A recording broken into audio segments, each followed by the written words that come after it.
All right. Well, AI names have been a big driver of market growth for the past year, really last 3 years. But recently, more names have revved the engine and taken part in that rally. Still, our next guest says a slowdown of the AI buildout is the biggest risk that he sees for 2026. I want to bring in Albion Financial Group's Chief Investment Officer, Jason Ware. Jason, so what is the risk in your opinion here?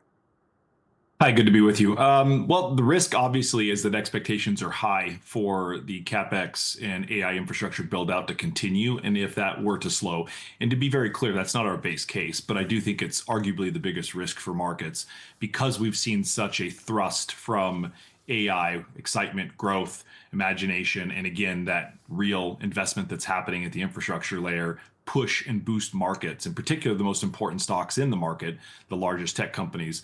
And so if that were to slow, if that were to break, I think that represents probably the biggest foreseeable risk in the marketplace, though again, it's not our base case. Yeah, okay, well, but that is good just to kind of point that out so it's on our viewers' radar as we move into we're in the first month of 12 months of the year for trading.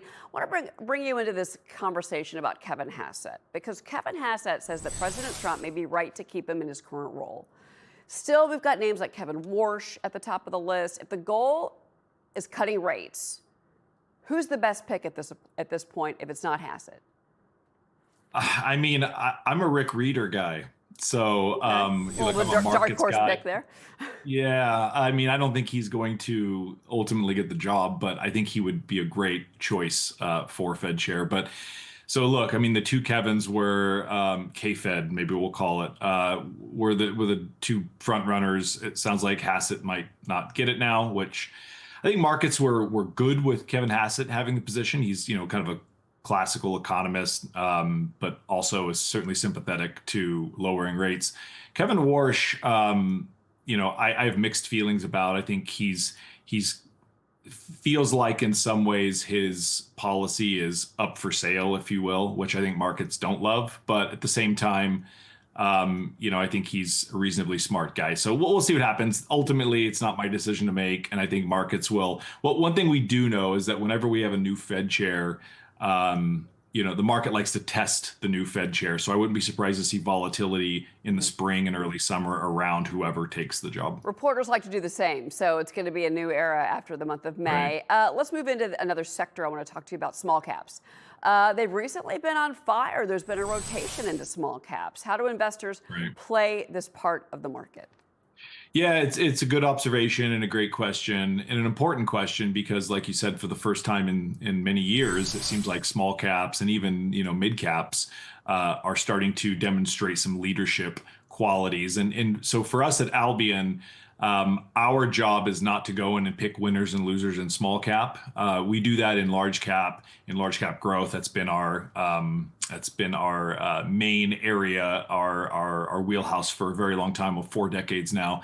But we do have small cap exposure for our clients through the IJR ETF. It's an ultra low cost ETF that gets exposure not to the Russell 2000, but instead to the S&P 600. And we like the S&P 600 because there are profitability screens in that index to be a part of the index. So we're talking about higher quality small cap as opposed to the junkier small cap Russell 2, where 45% of those companies aren't profitable. So I think the best way for most of your viewers to get exposure is not to try to pick winners and losers in small cap, because that's really hard, but instead just own the complex and own the complex with quality. And so we prefer IJR to do that. I do like that. I'm a personal fan of that strategy. But what about international?